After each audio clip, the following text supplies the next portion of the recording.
Hi எல்லோரும் எப்படி இருக்கீங்க? நல்லா இருக்கீங்களா? இது வந்து 5வது வாரம் நான் சிறுவாபுரி சனிக்கிழமை போன சனிக்கிழமை போகும்போது எடுத்த வீடியோ இது. 6வது வாரம் வீடியோவும் அடுத்தது அப்லோட் பண்ணுறேன்.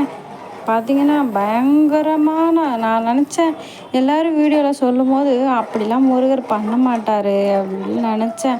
பார்த்தா பயங்கரமான ஒரு சோதனை பிரச்சனை.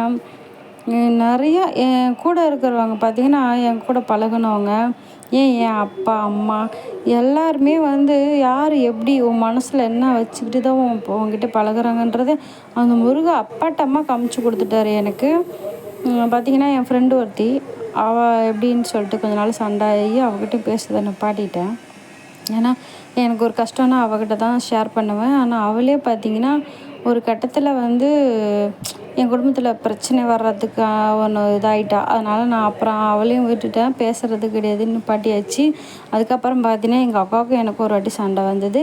அப்புறம் பார்த்திங்கன்னா அந்த 5வது வாரம் போகும்போது எங்கள் அப்பாவுக்கும் எனக்கும் பயங்கர சிம்மத்துக்கும் கும்பராசிக்கும் ஆகாதும்பாங்க. ஆக்சுவலி என் வீட்டுக்காருமே கும்பராசி தான். இவரால் எனக்கு ஏதோ பிரச்சனை வரப்போகுது அப்படின்னு நினைக்கும் போது பார்த்திங்கன்னா எங்கள் அப்பாவால் எனக்கு பிரச்சனை வந்தது. பார்த்திங்கன்னா பயங்கரமான சண்டை. நீலாம் உனக்கு செய்வினே வைப்பேன்ற அளவுக்கு எங்கள் அப்பா என்னை திட்டுற அளவுக்கு எனக்கும் அவருக்கும் சண்டையிட்டு செத்தாலும் நான் வந்து பார்க்க மாட்டேன் அப்படிங்கிற மாதிரியான ஒரு சண்டை. அது ஏன் முருகர் இப்படி காமிச்சாருன்னு தெரில. ஒருவேளை ஒன்று பெற்றவங்க கூட இந்த உலகத்தில் யாருமே நிரந்தரம் இல்லை, உனக்கு நீ மட்டும்தான் நிரந்தரம், நீ ஒன்றை மட்டும் நம்பு, வேறு யாரையும் நம்பாத, தனிமையாக இருந்து சாதிச்சு காட்டுன்னு முருகர் எனக்காக சொன்ன பாடம் இது. பிடிச்சிருந்தா ஒரு லைக்.